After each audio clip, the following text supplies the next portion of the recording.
The court is on the record in City of Pontiac versus Amber R. McHenry, case number 24 TRD 527. Court is in receipt of a pretrial report. Mr. Lewis.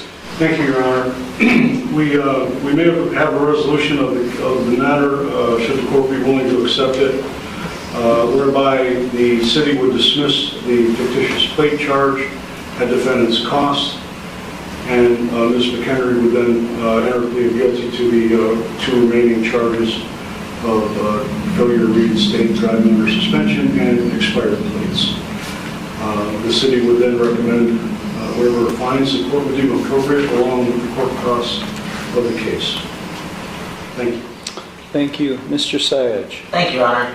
I did convey the offer from Law Director Lewis to my client, Ms. McHenry, after extensive talks and going over what she would be waiving today.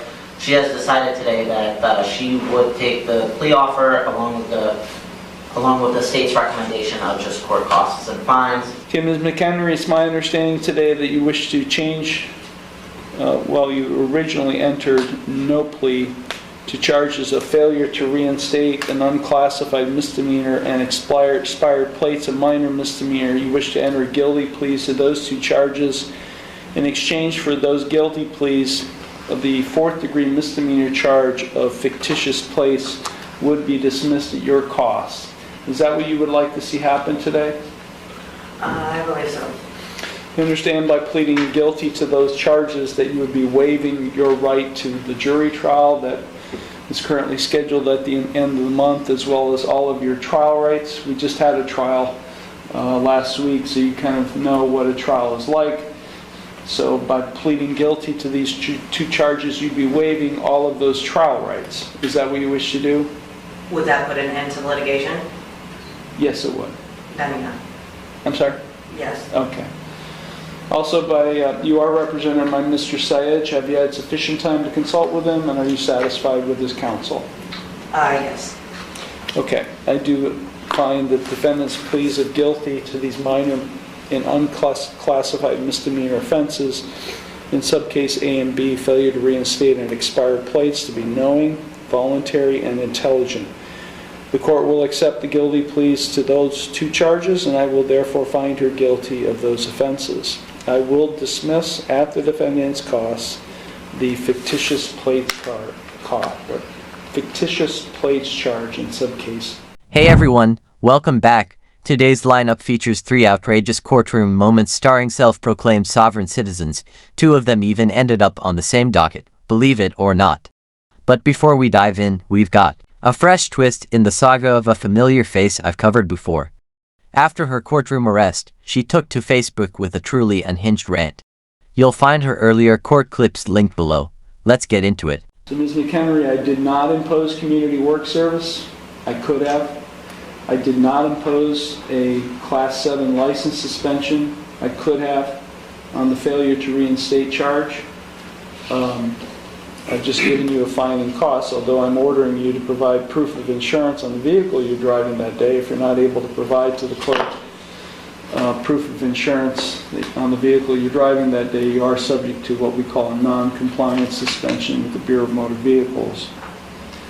I guess what I'm saying is, Ms. Henry, I could have sentenced you in a much more severe way. I did not.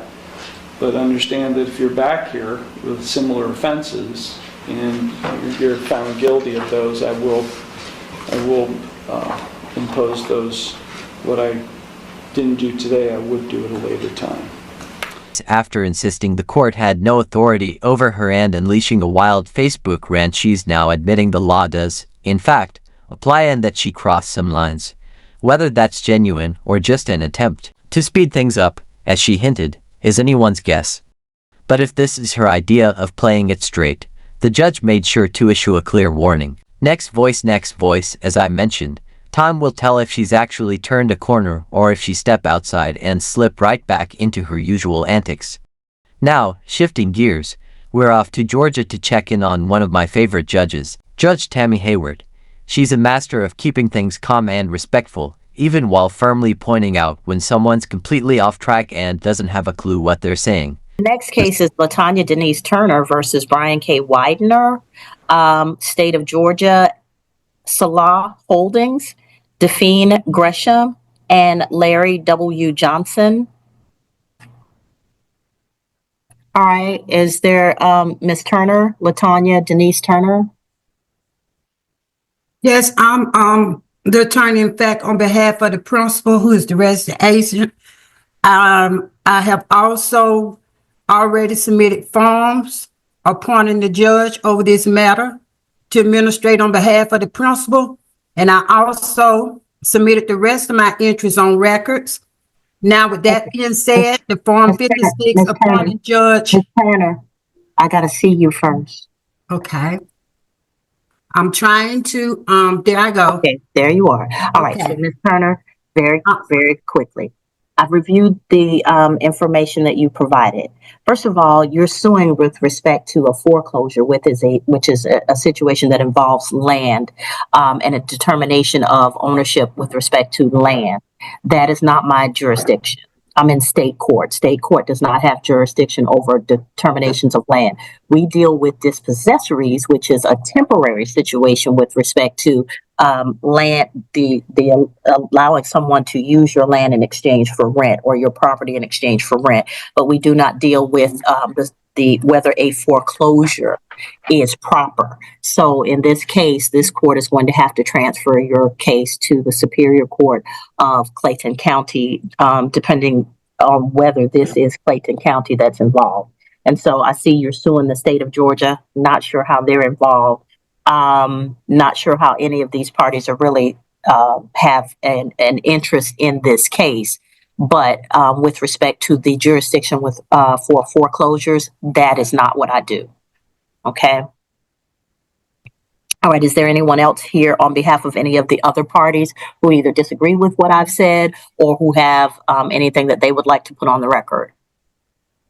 So, Your Honor, this is Larry Johnson. I represent Brian Widener as well as myself. I just want to point out to the court, this was initially filed and I was not named.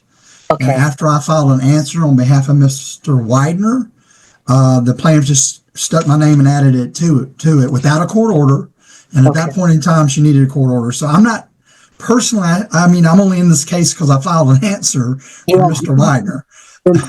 Name me too. Right, judges and attorneys are protected by judicial immunity when it comes to their work on legal cases. In other words, you can't take legal action against a judge just because you didn't like their ruling, or go after a lawyer simply for doing their job on the opposing side. Next voice, it basically means she's more interested in the sound of her own voice just so she can later claim someone finally listened to her. So, Ms. Turner, I know you have a set of beliefs about how the law works, but the way we do it here is just because somebody files on behalf of another person, everybody's entitled to have an attorney represent them. And so you can't then sue the attorney for giving them a defense. So everybody who comes into the case doesn't get sued individually. Like there are people who are responsible, allegedly, for what you are contending happened. But then there are other people who they choose to hire to help them navigate the case. For the people who are navigating the case and for the judges who are dealing with the case, you don't get to sue them because they don't have an interest in at that level. They're just trying to help the other person navigate the case, okay? Could I get finished recording my interest on record? No, ma'am. You've done that. You're the plaintiff. Okay. Well, Judge, I would like to record my interest on record. I'm not sure what that means, ma'am. I went ahead and checked 12 CFR 1500 myself, and guess what? Terms like jurisdiction, judge, or attorney aren't mentioned anywhere. Still, here's the irony. She claims the courts have no authority over her, but somehow thinks that same authority magically applies to everyone else. I'm the attorney, in fact, on behalf of the principal, who is the registered agent. I already submitted the Form 56 upon you over the matter to administration on behalf of our principal. Ms. Turner, nobody gets to appoint me over the case. I'm already appointed to whatever's assigned to me through the clerk's office. I appointed you through my for my trustee, and Your Honor, I would like to add also to the case and ask you a question. No, ma'am. Yes or no? The question that I'm not going to answer any questions because this is not my jurisdiction. But I'm going to transfer the case to Superior Court and let them sort it out because land use and land and interest in land is under the jurisdiction of the Superior Court. Okay, so we'll get you an order. We'll also dismiss Mr. Larry Johnson from the case pending whatever the Superior Court decides because he's only here to represent the defendant, which the defendant has a right to hire an attorney to represent them, and that attorney doesn't deserve to be sued because they are helping somebody defend themselves. This case Okay, is also in the federal court also. Okay, then if it's in federal court, then it probably doesn't need to be here also. You shouldn't have a case running in two different courts at the same time. Okay, that's just going to cause confusion. And you're not going to achieve what it is you wish to achieve. Okay, Your Honor, I know this court has no jurisdiction per 12 CFR 1500. You may be deeply misinformed and fully bought into the sovereign citizen mindset, but as frustrating as that can be, being wrong even loudly and confidently wrong isn't against the law. With that said, let's head into our final courtroom moment of the day, another Karen encounter that took place in the same judge's courtroom just about an hour later. And also, is there or should there be an investment in private residential property in the United States? Or Ma'am, is deposit? that is a question bigger than any of us can handle. People can invest in whatever they spend their money on. So at this point, I think that you're going a little bit too far afield. Like I said, we're going to go ahead and transfer this case to Superior Court, and my brother or sister judges on Superior Court will help you sort out what it is going on. Okay. All righty. So we'll go ahead and get an answer out to all of you. Get an order out to all of you transferring this case to Superior Court. But just as an aside, Miss Turner, everybody who comes in as a representative of somebody else, if they're an attorney, don't sue them because it just makes the case harder to get through. Okay, if you want to achieve something with respect to finding out what happened with your foreclosure, don't keep adding people to the Your Honor, in this executive branch of law, I have a right to sue the attorney, anyone else Okay, involved. Ms. Turner. In this executive branch, I do have a right to sue them and anyone else involved. Is nonsense. None of what you're saying makes sense. None of what, Ms. Turner. It's federal law. Ms. Turner, we're not in federal court. None of what you're saying makes sense. You haven't established an estate. There's no trustee. You're giving us word salad. You're just saying stuff that you've read or somebody told you was appropriate. It's essentially called a sovereign citizen, but no, it's not a sovereign. It's not. I'm not a sovereign citizen. If those things work, don't put everybody. Don't put that on me. I'm not a sovereign citizen. Turner, you've made statements that sovereigns use, and so I have my trust set up, and I'm not a sovereign citizen. Yes, ma'am. I am a person working in my trust. Okay, not a sovereign citizen. All right, that's against the law. Okay, I'm not a sovereign citizen. I have my trust set up. Okay. In a way that it's working for me, and I have it set up. Okay. And that's what I'm working on, my trust. You're an idiot. Trust Tribe sounds like a rebrand of something straight out of a fantasy playbook. Next voice. Most of the time, we are left to read between the lines when these folks act like the law doesn't apply to them. It's not often you hear a sovereign citizen Karen actually say it out loud in court. So, credit where it's due, she had the nerve to put her defiance on the record for everyone to witness. Is present. Also, the Mr. Brown, who's on here on behalf of Federal National Mortgage Association. Mr. Brown, Ms. Milner, is my understanding that this was heard in magistrate court, and this is a request for appeal. Is that correct? Yes, Your Honor. This is a petition for review from a dispossessory judgment. She was a tenant at sufferance post foreclosure.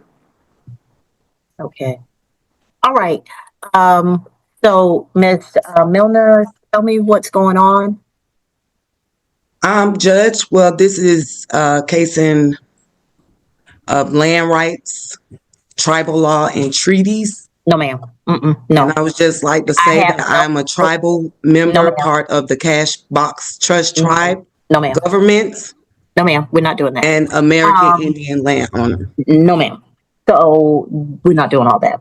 So this is a simple eviction. So you can tell me how much was owed, how much you paid, whether there's anything to that allowed you to stay in the property, or whether there's money owed to you. I don't do the whole trust, tribe, all of that, because that's not what we Well, deal with that's here. what this is in regards to. Well, then, ma'am, that's not what we're doing here.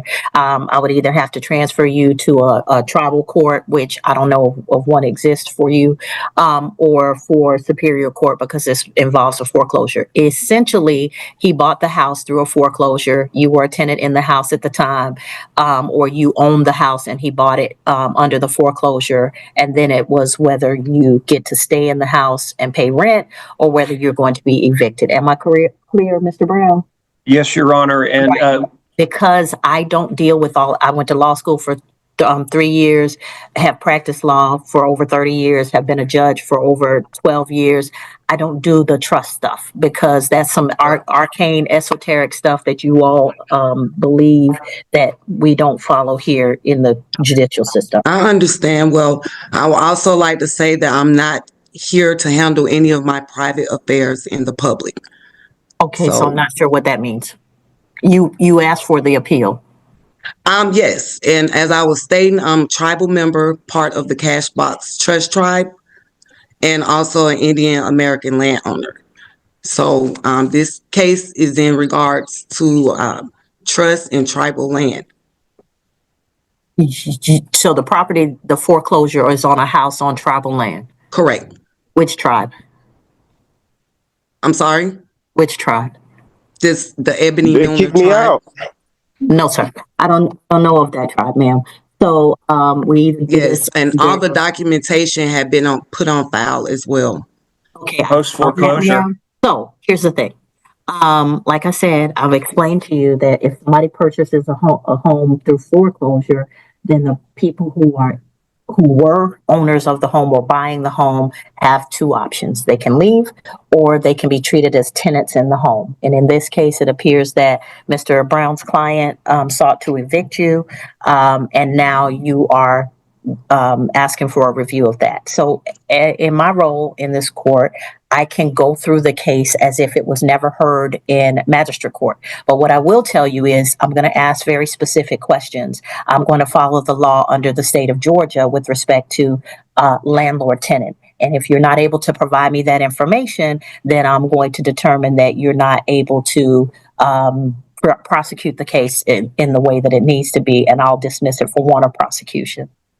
Well, again, American tribal landowner. So those laws that you may speak of don't apply to me. And that's how it's done. Clear up the confusion, shut down the nonsense, and keep the docket moving. That wraps up today's video, but don't miss tomorrow's update in the Sovereign Citizen KARENS saga, the same one who tried and failed to sue me. Spoiler, she gets arrested again, and yes, we've got the footage. If you enjoyed this one, go ahead and tap that like button. If not, hit dislike, it's all feedback. Either way, drop a comment and let me know what you think.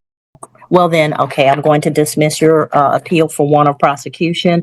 The court does not have jurisdiction over American tribal land, nor is there a designation of this property being a tribal land. So at this point, the court is going to dismiss this for want of prosecution. Thank you.